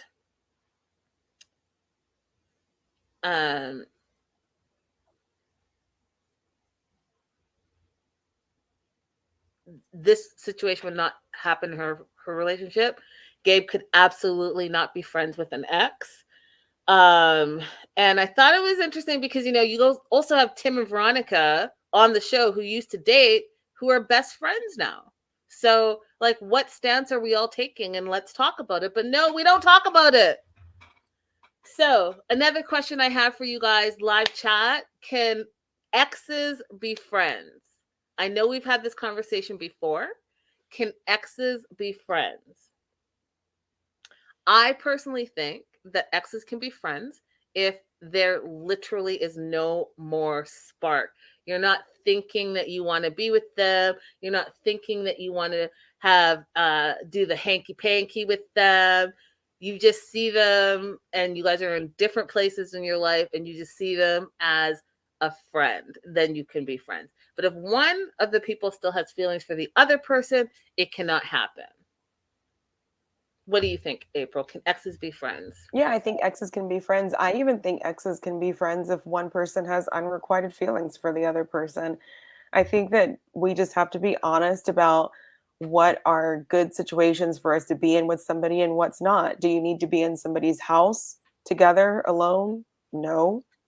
Can you go out and have lunch together? Yeah. I mean, just be honest about whatever it is, not just with the other person, but with yourself and what you're doing. What are you doing it for? What is the friendship for? Is the friendship because you're just lying in wait for them to come back to you? Or is the friendship because you just truly enjoy spending time with that person? Like, be honest with yourself about what it's for. But yeah, I think it's possible. I think some of so the true crime of me. Sorry, go ahead.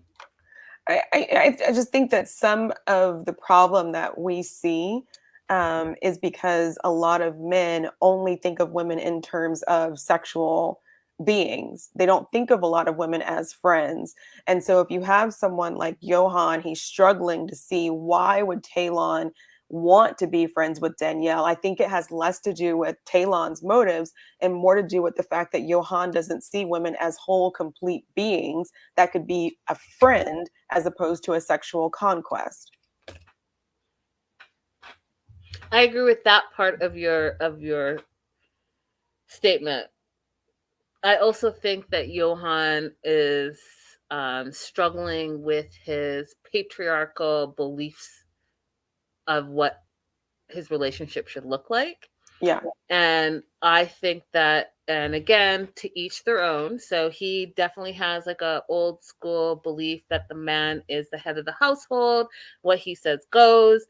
And, Daniela said it last episode and she said this episode, she's more than willing to be the stay-at-home woman that cooks and cleans, but go ahead and then take the duties of head of household, meaning that you are paying for the household, because that's not what's happening. Danielle continues to say that she pays for everything, and we find out a little bit later that Johan's like, no, I pay.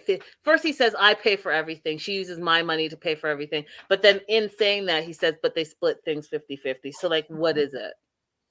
What is it exactly? Because I don't believe you for 1 minute. You said in the clip that they aired that you were going to contribute 5,000 pesos, which was $90 a month, to the bills. So did that change? And if it changed, tell us. How did it change? Yeah, tell us. I also think that there's a lot of lack of maturity on Johan's part. So the friend Talon comes out and he says hi to Johan, and Johan ignores him. And I'm like, but you made friends with him. You went and played basketball with him. You apologized for your rude behavior, and now you're back to your rude behavior.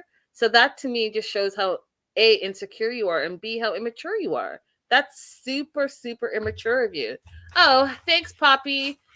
It's in a few days, but I will take the early birthday greetings anytime. I think it's Joslow's birthday too. Oh, does it say that?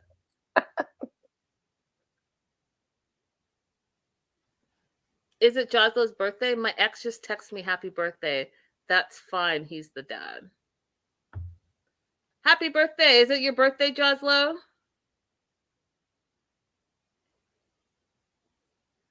I think that the other thing for Danielle and Johan would be if she's okay with playing the role of housewife, they have to live under the means that he's able to provide, not the means that she wants. So they would have to move back into his family house and then allow him to provide in his means.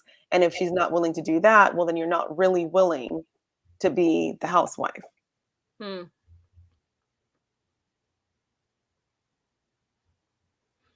live chat has a lot of different things to say. I'm interested. Some people are like, she should help him come to America, have a better life. Is Danielle wealthy or is she bankrupt? I mean, to me, I feel like those things aren't the issue. The issue is the communication component and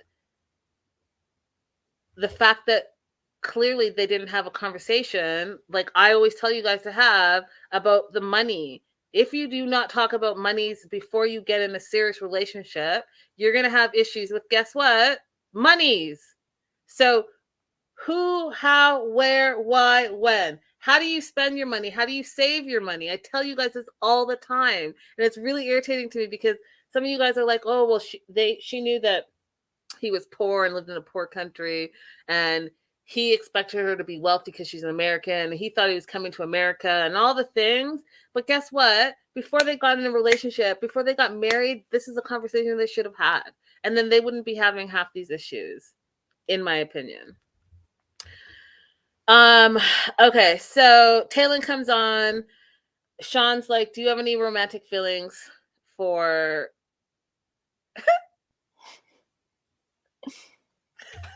Danielle? I'm laughing because there was this weird silence before he said none. And yes. You took too long of a beat for me to believe you now. So I believed you the first time you said it, but why are you pausing? That was studio silence, wasn't it? It was too quiet. It was too long. I'm trying to do it right now so you guys can see the dramatic effect of it. It was like this. The question was, do you still have feelings for Danielle? None. Because I counted. That's how long it was. That's a long time for you to be thinking about it. Taylor. Johan freaks out, right? He's freaking out. He's like, my wife was a couple with him. They had sex. She has pictures in the house of him. And we come to find out that she has pictures of all like pictures. You know how you have pictures in your house? Some of you might have picture books, picture frames, all the things. She has a drawer full of pictures and he happens to be in some of them. But Johan made it seem like you walk into the apartment and she just has a shrine to Taylor everywhere in the house. That's how he made it seem. Oh, it's Joslo's birthday. You know what that means? Uh-oh. You get a song, Joslo. Happy birthday to you, cha-cha-cha. Happy birthday to you, cha-cha-cha. Happy birthday, dear Joslo, cha-cha-cha. Happy birthday to you, cha-cha-cha, cha-cha-cha, cha-cha-cha. And many more. And many more. Do-do-do-do-do. Do-do-do. Okay. Thanks for using.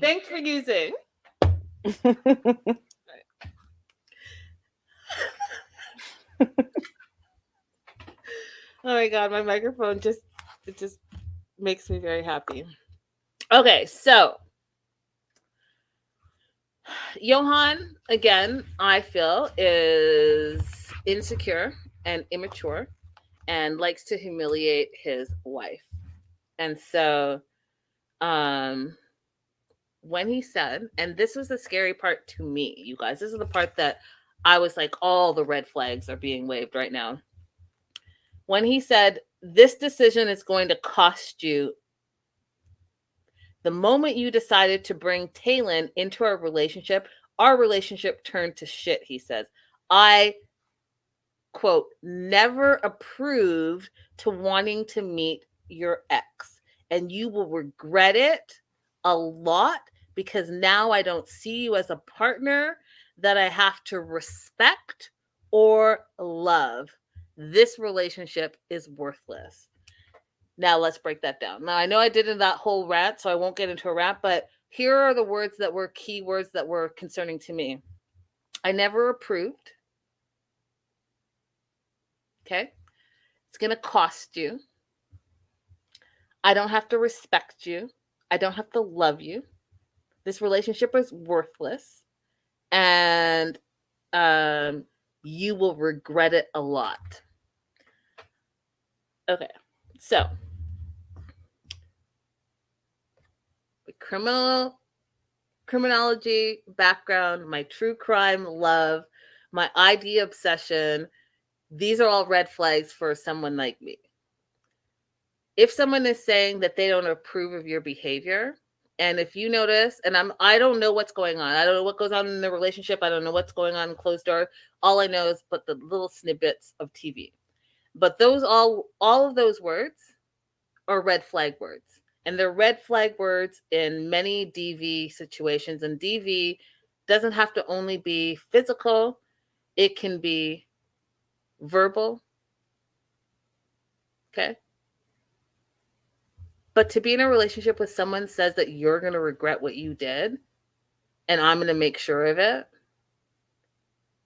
I don't need to respect you anymore. Those are all scary words to me. Now, he might have been doing it for theatrics, but again, words are powerful. Do you want to add anything? No. Okay. No. He goes on to say that he's with Danielle until their lease is up. And when it's up, she goes her way and I'll go my way. Now, again, if you go back to what I was saying earlier, where he compared his relationship to a business, I think that he's living in that house or apartment or wherever, because it's an upgrade for him. So he's going to ride it out, but he can leave at any time. But why are you leaving when the lease is up? Curious. Okay. So he says all that stuff to her. And then goes on to say he doesn't want to be with her anymore because he doesn't love her the same. The damage has been done. And I'm like, the damage can't just be from her hanging out with her friend for one day, because you hung out with her friend on that second day and on that third day. Yeah. And you made peace with her. So it can't be that. So Right. For me, it can only be the fact that what's changed, the love is not the same, is because you're not getting the green card type of love that you were expecting to get. You were expecting to go to America, and she switched it up on you, and now you're mad about it. And so every little thing is going to be an issue for you, and you're looking for your escape. And if I can put it in perspective for you guys, look at the family Chantel. And look how Pedro all of a sudden became so unreasonable that every little thing that Chantel did, he was like, no, and then quickly moved out. It's because once they've checked out, they've checked out.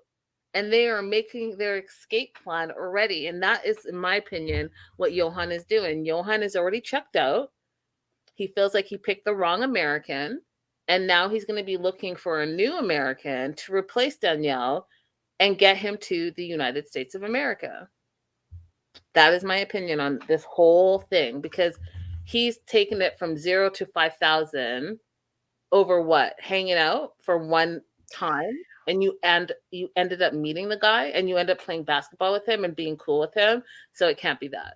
They made it worse. They made it like, how do you feel about him being in the studio with Danielle right now and you're not there? Like, why are y'all stirring the pot this way? But you know what? I'm not even mad about that. If you're going to stir up the pot, at least stir it up and then let it loose. Let us see what happens from that. You just stir it up and nothing happens. That's the problem with these tell-alls. Like, if you're going to be messy, be messy. I need you to bring in a host that's going to be just as messy, so that we can get down to whatever it is that you all are stirring up and that we've spent, a whole season watching. Yeah. We find out that one of Gabe's trauma is that he's had a bad experience with an ex. He told Danielle about it, and I think that that's made him even more mad that she hung out with an ex, is because he had a whole experience with one of his ex-girlfriends and her ex. That's all the information we got. Then Gabe says, you guys, Gabe says, you and Danielle, talking to Johan, you and Danielle need to limit who her friends can be. Now, you can correct me if I'm wrong, and I may say this poorly, but I just don't know how else to say it, so you can correct me if I'm saying it wrong. But I think that comment specifically from Gabe is bullshit. Is bullshit. And me, as a heterosexual woman who has been trying to learn all about the transgender community and acceptance and living freely and all those things, and I know that Gabe is not the poster child for all transgenders, but he brought his story to international TV and seems to be very open and honest about his journey, then goes and talks about how Johan should be responsible in limiting another female's friendships. You've got to have lost your mind. You've got to have lost your mind. Yeah, Gabe subscribes to gender roles in a way that I did not expect. Yeah, that I didn't expect, and that is disappointing. And I'm wondering if he's just saying that. No. I'm not even going to say that. I'm going to say, like, was he just saying it to please Isabel? No, he's not. We know, we've seen enough examples by now that his idea of the roles of men and women are very rigid and backwards. I was disappointed, to say the least. Disappointed, yeah, to say the least. You're going to come out swinging on other people's religion. You're going to come out swinging on other people's relationships, on who they should and should not marry, who they should and should not divorce. You're going to come in swinging on your sister, saying that she's the problem in all your relationships. And then you're going to go on national TV and tell a man that he needs to be in charge and limit his wife's friendships. You know what? That's ridiculous. You need to just. This is quite ridiculous. And what amazing control Danielle must have in this moment, because not only has Johan still failed to apologize for the birthday incident and hasn't thanked her, he's now double embarrassed her. We don't know how Talon feels, but I would feel a little embarrassed if I was him at this point, because he's done nothing aggressive, or all he did was meet with a friend that he thought he was cool to meet with, and he's been embarrassed twice now. Maybe he doesn't feel embarrassed. It would feel embarrassing to me. And she's sitting there and she's just taking it and saying, I want to work on my marriage, and not lashing out at anybody.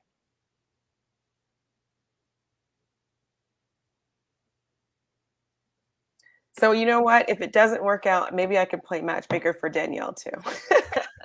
That part.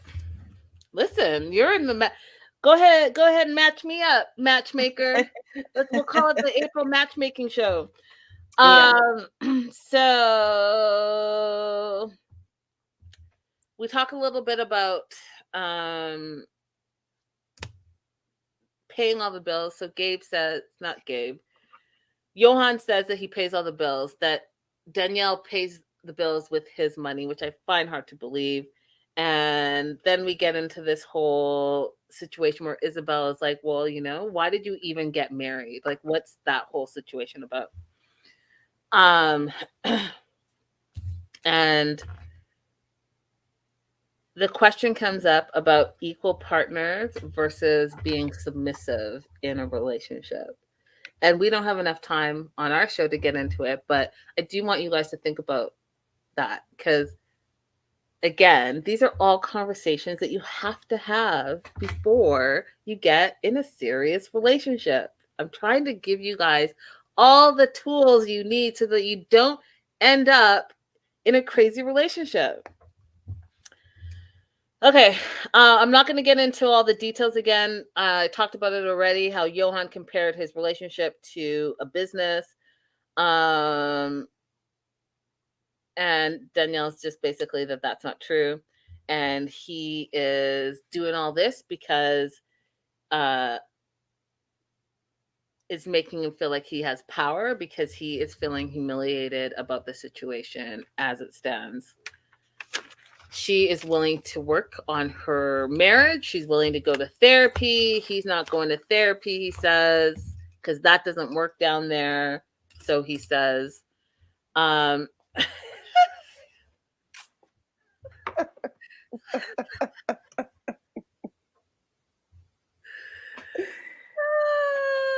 have never heard anybody say that an American accent is sexy.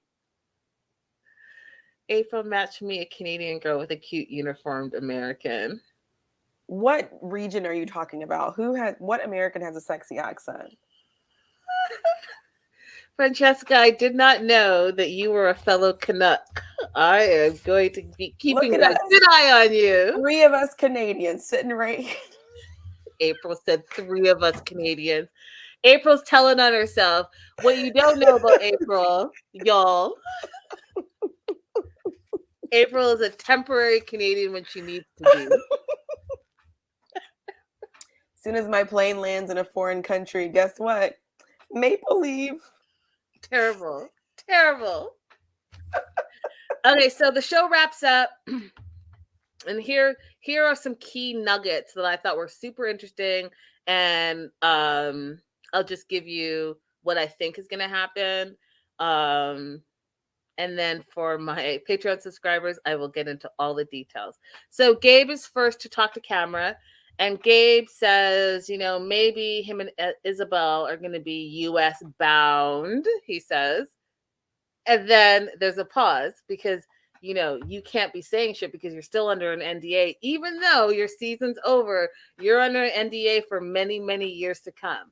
Because they don't know where they're going to flip you into another spinoff if they're going to flip you. So in saying that they might be U.S. bound, he said for vacation or for a little bit. That's how we wrap that back up.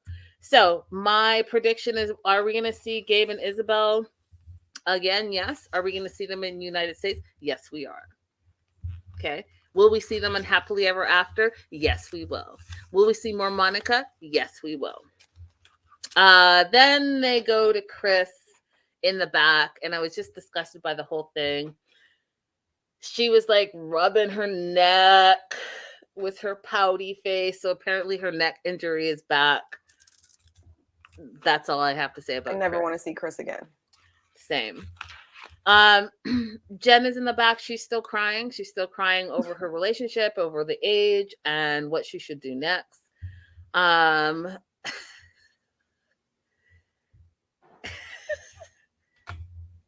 Debbie and Usama.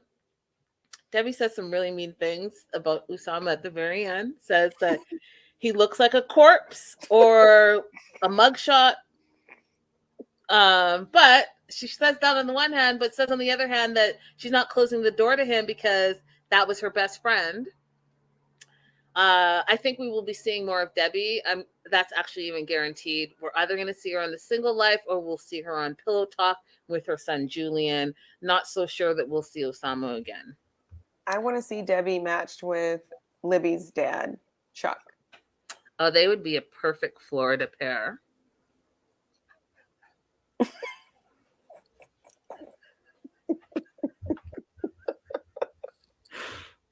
Yep. Wouldn't they? Have lots of hobbies together. And I can't wait to hear how Debbie would pronounce Andre's name. Andrew.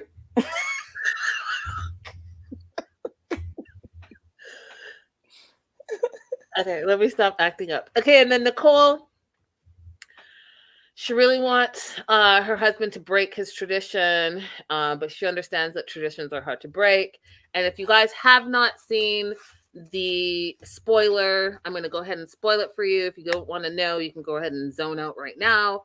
But it's all over. I've already posted it and shown you guys all it on my socials. Mahmoud got his visa, April. He made it to the United States. They were filming at LAX. And if you've never been to Los Angeles, California, and you've never been to LAX, we have a lot of paparazzi that pop up from nowhere because there are a lot of celebrities fly in and out of LAX. And so on the day that they were filming Mahmoud, by they I mean Sharp Entertainment, the day that they were filming Mahmoud, the paparazzi were already there, so you had cameras everywhere. So the paparazzi were filming the behind the scenes filming of the new season that Mahmoud and Nicole are going to be on. Nicole has dyed her hair red. They shot the scene multiple times, and that paparazzi company released the behind the scenes, and so it's all over the internet. And that's how we know that Mahmoud is currently living in Los Angeles, California with his wife, but we knew that they were married. They've been married, but now he is in America.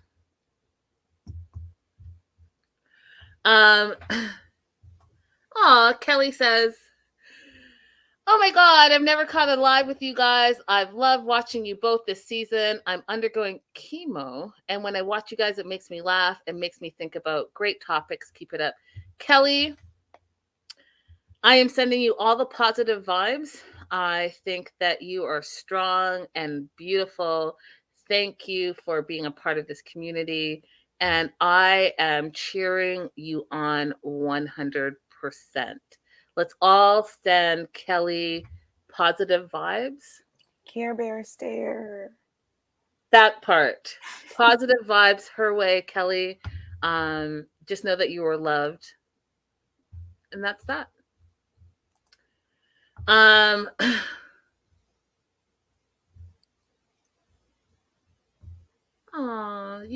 love our little community. Joslo to Kelly says, this is the perfect video to help you through your journey. All the best in your recovery.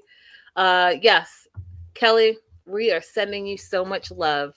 All of us, April, myself included, and everyone in the live chat. And you guys, you know what? Go ahead and just send Kelly some more positive vibes in the chat.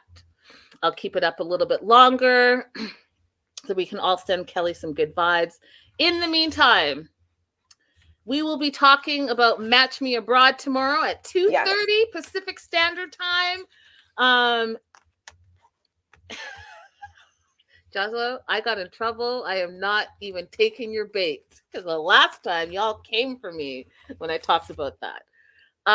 So we'll be talking about that tomorrow. I'm really excited about it. Don't forget, April, that we've started our list. Yes. Okay, our list on Match Me Abroad. If you guys aren't watching that, you should jump on it. It's really refreshing and quite the journey. And just like anyone that's dating, it's very relatable. Like just even these first dates that we're finding, even though they're abroad, they're very, very relatable. And we've all can kind of relate to all things dating anyways. Oh, you guys are so great. I'm so glad you guys are sending Kelly all that love. Any last words, April? Last words.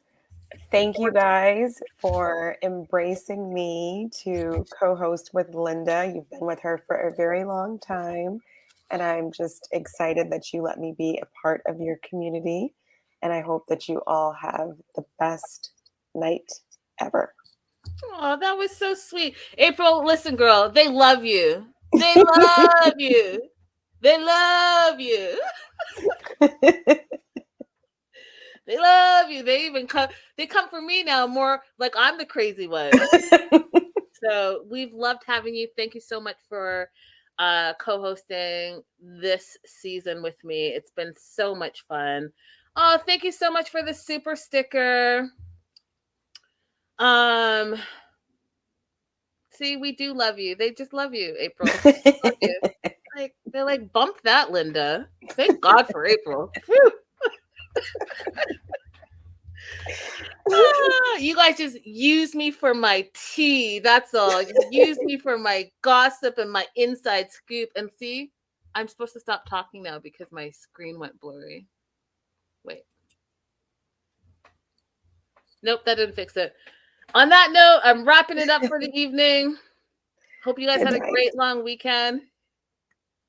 Aw, April, you add so much value. Thank you. I appreciate it. Like, no, seriously, that lifts my self-esteem. Thank you very much. Aw, you've been fun and very informative, April. It's all I want in life, to be fun and informative.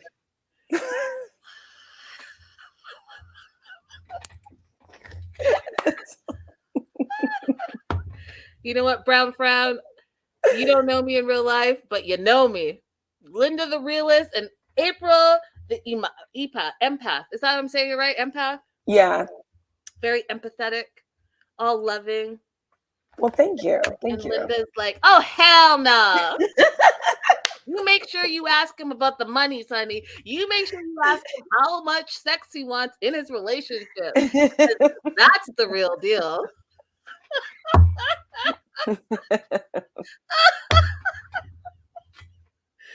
Good night, y'all. Good night. Sleep tight. Oh, wait. I forgot. One last time. Oh, the fan. Now we have a good night. The fan. Bye, y'all. Bye, y'all.